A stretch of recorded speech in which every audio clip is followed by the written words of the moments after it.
వి gold trusted gold buyers తాకట్టులో ఉన్న బంగారాన్ని విడిపించి ఈ రోజు ఉన్న మార్కెట్ ధరకే కొనబడును. మరిన్ని వివరాలకు సంప్రదించండి 77107720. కలియుగ వైకుంఠ దైవం వెంకటేశ్వర స్వామి. వెంకటేశ్వర స్వామి బ్రహ్మోత్సవాలు అంగరంగ వైభవంగా సిద్ధమయ్యాయి. భక్తులకు అనేక రూపాల్లో స్వామివారి కటాక్షం ఇవ్వనున్నారు. ఏర్పాట్లన్నీ కూడా ఇప్పటికే టీటీడీ పూర్తిగా ఏర్పాట్లన్నీ కూడా చేసినటువంటి పరిస్థితి. మనతో మాట్లాడడానికి టీటీడీ చైర్మన్ బిఆర్ నాయుడు గారు ఉన్నారు. సార్, ఏదైతే మీరు పదవి చేపట్టినాక మీ ఆధ్వర్యంలో మొదటిసారిగా బ్రహ్మోత్సవాలు నిర్వహిస్తున్నారు. ఒక సాధారణ భక్తుడిగా మీకు స్వామివారి అంటే అమితమైనటువంటి భక్తి భావన ఉంది. మీ చేతుల మీదుగా ఈ యొక్క మొదటి బ్రహ్మోత్సవం ఏ రకంగా ఉంది? ఎటువంటి సామాన్య భక్తుడికి ఎలాంటి దర్శన భాగ్యం కల్పించనున్నారు? ఓం నమో వెంకటేశాయ. మీరు అన్నట్లుగా ఈ నూతన కార్యవర్గం ఏర్పడిన తర్వాత ఇది మొట్టమొదటిసారి బ్రహ్మోత్సవాలు. గత 2-3 నెలల నుంచి ఈ బ్రహ్మోత్సవాల గురించి కొన్ని సబ్ కమిటీలు వేసి దాన్ని ఎలా చేయాలి ఏంటి అనే దాని మీద కూలంకషంగా చర్చించాం. ఆ చర్చల్లో భాగంగా కొన్నిసార్లు గతంలో జరిగినటువంటి ఏమైనా చిన్న చిన్న లోపాలు ఉన్నట్లయితే ఆ లోపాలన్నీ కూడా ఏం జరిగాయి ఏంటి అనేది సమీక్షించుకొని వాటినన్నీ అధిగమించి ఇప్పుడు రాబోయే బ్రహ్మోత్సవాలు ప్రమాణంగా నిర్వర్తించాలనే ఉద్దేశంతో మేము ఈ కార్యక్రమాలన్నీ చేస్తున్నాం. ఇప్పటికే ఏర్పాట్లన్నీ పూర్తయిపోయాయి. ఈరోజు సాయంత్రం 7 గంటలకి ఈ అంకురార్పణ జరుగుతుంది. ఇక అక్టోబర్ 2 వరకు కూడా ప్రమాణంగా ఈ ప్రోగ్రామ్స్ అన్నీ కూడా షెడ్యూల్ వేసుకోవడం జరిగింది. ఈ కార్యక్రమాలు చక్కగా జరుగుతాయి. అదేవిధంగా మీరు అడిగినట్టు సామాన్య భక్తులకి పెద్దపీట వేయాలి. అది ముఖ్యమంత్రి శ్రీ నారా చంద్రబాబు నాయుడు గారి ఆదేశం మేరకు ఈ విఐపి బ్రేక్ ఇవన్నీ కూడా చాలా వరకు క్యాన్సిల్ చేసాం. సామాన్య భక్తులకి పెద్దపీట వేయాలి, వాళ్ళకి దర్శన భాగ్యం కల్పించాలి అనే ఉద్దేశంతో ఈ ప్రణాళికలు తయారు చేసుకున్నాం. అయితే మీరు చైర్మన్ అయిన తర్వాత అనేక ప్రణాళికలు కూడా రూపొందించారు టీటీడీలో. ఉదాహరణకి ఏదైతే అన్నదాన క్యాంటీన్లో కావచ్చు, గతంలో వాడ వితరణ అనేది లేదు. మీరు వచ్చినాక ఆ విధానం కూడా తీసుకురావడం, భక్తులు కూడా చాలా హర్ష వ్యక్తం తెలియజేసినటువంటి పరిస్థితి. అయితే రానున్నటువంటి రోజుల్లో మరి ఇంకెంత సామాన్య భక్తులకి మెరుగైన సేవలు అందించేలాగా ఇంకా కొత్త ప్రణాళికలు టెక్నాలజీ పరంగా కావచ్చు, వివిధ సేవలు కావచ్చు, ఏ రకంగా ఉండబోతున్నాయి? అవి ఇప్పటి వరకు అయితే ఏదైతే బోర్డులో నిర్ణయాలు తీసుకున్నామో అది ఇంప్లిమెంట్ అయిన తర్వాత మళ్ళీ కొత్త నిర్ణయాలు తీసుకోవడం జరుగుతాయి. రీసెంట్గా ఈ ఆంధ్రప్రదేశ్లో 1000 దేవాలయాలు నిర్మించాలనేది నిర్ణయం తీసుకున్నాం. అది 1000 కావచ్చు, 2000 కావచ్చు, 3000 కావచ్చు, 5000 కావచ్చు. 5000 గుళ్ళ వరకు కట్టాలి అని ముఖ్యమంత్రి గారు ఆదేశించారు. దాని ప్రకారంగా మనం ప్రణాళికలు చేసుకొని ముందుకెళ్తున్నాం. అవి ఆల్రెడీ కొంతమంది అప్లికేషన్లు ఇవ్వటం కూడా స్టార్ట్ చేశారు. వాళ్ళందరూ కూడా ఈ దేవాలయాలు నిర్మించుకోవటానికి ఈ టీటీడీ తోడ్పాటు చేస్తున్నాం. ప్రధానంగా తిరుమల క్షేత్రం అంటేనే నిత్యం కూడా జనసందోహం ఎక్కువ ఉంటుంది. అయితే మీరు ఏదైతే ఈ యొక్క ఏఐ సిస్టమ్ తీసుకొని వచ్చేదో మీరు ఒక ప్రాజెక్ట్ని ఒక కళగా కూడా భావిస్తున్నారు. ఆ సిస్టమ్ వల్ల కూడా వాస్తవానికి ఇప్పుడున్నటువంటి టెక్నాలజీ పరంగా కూడా ఎంతో సౌలభ్యంగా ఉంటుంది. అయితే ఆ యొక్క సిస్టమ్ ఎప్పటి నుంచి అమలుపరిచేదానికి అవకాశాలు ఉన్నాయి? ఏ రకంగా ఉండబోతుంది సార్? ఇప్పుడు దాని మీదే కొత్తగా వచ్చిన ఈఓ గారు కూడా, సింగాల్ గారు కూడా చాలా ఇంట్రెస్ట్గా ఉన్నారు ఆయన.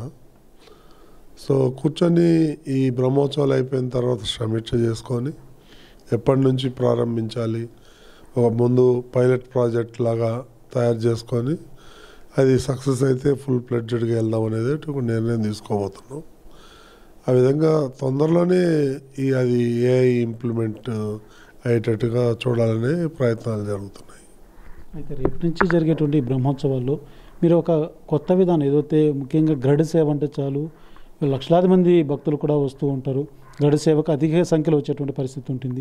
అయితే గరుడ సేవ వాహనాన్ని మాడవీధుల్లో ఏదైతే ఆ కార్నర్ పాయింట్లో 40 నిమిషాల పాటు ఉంచాలి, భక్తులకు అవకాశం కల్పించాలనేసి కొత్త నిర్ణయం కూడా చేసినట్టుగా కూడా తెలుస్తుంది.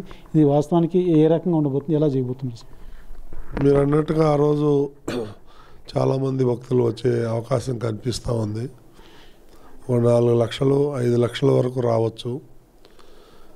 కానీ 2 లక్షల మందికే గ్యాలరీలో కూర్చునే అవకాశం ఉంది. మిగిలిన భక్తులందరూ కూడా వాళ్ళకు కూడా అవకాశం ఉంటుంది. ఎందుకంటే ఆ రోజు స్వామివారు సుమారు 8 నుంచి 10 గంటల వరకు సమయం వరకు ఆ మాడవీధుల్లో ఊరేగింపులో ఉంటారు స్వామివారు.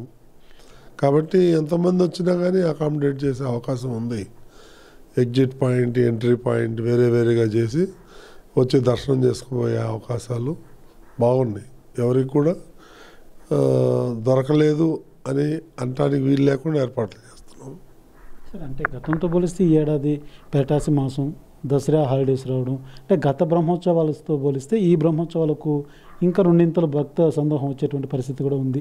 అయితే ఎటువంటి ఇబ్బందులు లేకుండా, అంటే గతంతో పోలిస్తే ఈ ఏడాది జరుగుతున్నటువంటి బ్రహ్మోత్సవాలు మొత్తం చాలా సమన్వయం కమిటీతో బాగా నడుస్తున్నట్టుగా కూడా బాగా తెలుస్తుంది. అయితే ఏ రకంగా దీన్ని ఈ యొక్క అధిక సంఖ్య రద్దీ వస్తే ఏ రకంగా ఎదుర్కొనేదానికి సంసిద్ధం అయ్యారు? ఇది ఈ ఇస్రో వాళ్ళు మానిటర్ చేస్తారు. ఇది crowd management first time TTD హిస్టరీలో వాళ్ళు ముందుకు వచ్చారు. క్రౌడ్ మేనేజ్మెంట్ మేము చేస్తామని త్రూ శాటిలైట్ ద్వారా ఈ క్రౌడ్ ఎలా కంట్రోల్ చేయాలి ఏంటనేది మనకు కమాండ్స్ వస్తాయి. ఇక్కడ కంట్రోల్ రూమ్ పెట్టడం కూడా జరిగింది. దాని ద్వారా సంకేతాలు వస్తాయి. దాన్ని బట్టి మన అధికారులు ఎప్పటికప్పుడు బేరీ చేసుకొని దానికి అనుగుణంగా ఏర్పాట్లు చేయటం జరుగుతూ ఉంటుంది. అదేవిధంగా ఈ వెహికల్ మూవ్మెంట్ ఏదైతే ఉందో ట్రాఫిక్, దాన్ని ఎల్ఎన్టీ వాళ్ళు మానిటరింగ్ చేస్తున్నారు. వాళ్ళు కూడా ఈ వెహికల్స్ ఎక్కడెక్కడ పార్క్ చేయాలి ఏంటి అనేది వాళ్ళు కూడా క్లోజ్గా మానిటర్ చేస్తున్నారు. వాళ్ళు కూడా ఇవన్నీ కూడా ఉచితంగా సేవలు అందించడానికి ముందుకు వచ్చారు. విధంగా అన్ని రకాలుగా సాధ్యమైనన్ని రకాలుగా ఎలా చేయాలి అనే ఉద్దేశంతో 1-4 సార్లు ఆలోచన చేసుకొని ఈ ప్రణాళికలు చేయటం జరిగింది. చూద్దాము, ఇది ఫస్ట్ టైం మనం చేసి సక్సెస్ అయితే ఎప్పుడు ఇదే టెక్నాలజీ వాడే అవకాశం కూడా ఉంటుంది. సార్, చివరిగా అయితే ఇటీవల జరుగుతున్నట్టు కొన్ని పరిస్థితుల దృష్ట్యా ఈ ఆర్టీవీ ద్వారా, అంటే ఈ సోషల్ మీడియా మొబైల్స్ అన్నది ఈ క్రౌడ్ ఉంటుంది, చిన్నపాటికి జనం ఉన్నా కూడా దాన్ని కూడా మొబైల్లో తీసి పెట్టడం, అది వేరే సంకేతంగా కూడా బయట వెళ్ళడం, ఇలాంటి వాటి పట్ల అంటే భక్తులు కావచ్చు ఒక మెసేజ్ మీ నుంచి ఏదన్నా తెలియజేసే అవకాశం? నేను ఒకటే చెప్తున్నాను, భక్తులందరికీ ఎలాంటి ఇబ్బందులు ఉండవు. భక్తులందరూ వచ్చి బ్రహ్మాండంగా దర్శనం చేసుకొని ఈ అన్నప్రసాదం తీసుకొని ఈ లడ్డు ప్రసాదాన్ని కూడా తీసుకొని మీరు వెళ్ళచ్చు. ఎందుకంటే ఆ లడ్డూలు కూడా 8 లక్షల నుంచి 10 లక్షల లడ్డూల వరకు ఎక్స్ట్రాగా చేసి ఉంచుతున్నాం. ప్రసాదం దొరకలేదు అనేది లేకుండా ఏర్పాట్లు చేస్తున్నాం. ఎవరు ఎన్ని రోమర్లు పుట్టించినా అవన్నీ ఏమి నమ్మద్దండి. మీకు తెలిసే ఉంటుంది, ఇప్పటికే చాలా రకాలుగా ఈ హిందూయిజాన్ని నాశనం చేయాలని కొంతమంది కంకణం కట్టుకున్నారు. వాళ్ళ ఆటలు ఏమి సాగవు. అవన్నీ కూడా పక్కాగా ఏర్పాట్లు చేసుకున్నాం. సుమారు 4,500 మందిని పోలీసు పహారా కాస్తారు. అట్లా కొన్ని వందలాది మంది వాలంటీర్స్ కూడా ఉంటారు. కాబట్టి ఎవరెన్ని వేషాలు వేసినా కానీ అదేమి ఇక్కడేం జరగదు ఈసారి. ఫైనల్గా అంటే మీ ఆధ్వర్యంలో మొదటగా బ్రహ్మోత్సవాల అవకాశం మీకు దక్కడం, మీరు స్వామివారికి పరమ భక్తుడుగా అనేసి కూడా మేము విన్నాం. ఎలా ఉంది సార్? అందులో ముఖ్యంగా మీరు చిత్తూరు జిల్లావాసిగా కూడా మొదటిసారి స్వామివారికి మీ ఆధ్వర్యంలో ఈ సేవ అనేది మీరు ఎలా అనుభూతి పొందుతున్నారు? అనుభూతి అనేది ఏముంది, ఆ దేవుడు అవకాశం ఇచ్చాడు.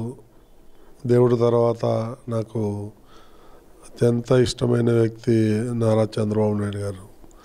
ఆయన నాకు ఈ అవకాశం ఇచ్చాడు కాబట్టి దాన్ని నేను సద్వినియోగం చేసుకొని ఏదో అలంకరణం కాకుండా ఈ పదవి బాధ్యతగా చేయాలనే ఉద్దేశంతోనే చేస్తున్నాను.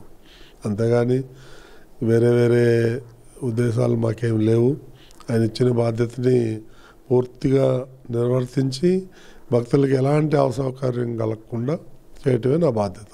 అంతకుమించి ఏం లేదు. చూస్తున్నట్లయితే టీటీడీ చైర్మన్ బిఆర్ నాయుడు తనకు వచ్చినటువంటి ఈ చైర్మన్ పదవి కేవలం అలంకార ప్రేమ కాదు, కేవలం భక్తులకు సేవ చేసేందుకే ఈ యొక్క పదవి, ఆ పదవికి అదే రకమైనటువంటి సేవని అందిస్తానంటూ కూడా తెలియజేస్తున్నటువంటి పరిస్థితి. అయితే ఈ బ్రహ్మోత్సవాలు ఏదైతే 9 రోజుల పాటు జరగనున్నటువంటి ఈ యొక్క బ్రహ్మోత్సవాలు మాత్రం పూర్తి స్థాయిలో అన్ని ఏర్పాట్లు చేయడం జరిగింది.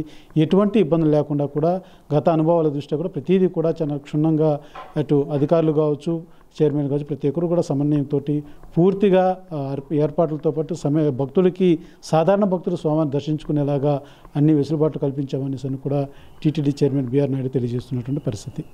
కెమెరా పర్సన్ కోటితో సురేష్, RTV, తిరుమల. తెలుగులో న్యూస్ కి ఫాస్టెస్ట్ యాప్ ఇప్పుడు టోటల్లీ న్యూ అవతార్లో జస్ట్ 5 seconds లో కంప్లీట్ న్యూస్. సోషల్ మీడియాలో ట్రెండ్స్ కి one stop solution. Live TV app voice search option తో ఇప్పుడే డౌన్లోడ్ చేయండి లేదా అప్డేట్ అయిపోండి. యాప్ లింక్ డిస్క్రిప్షన్ లో ఉంది.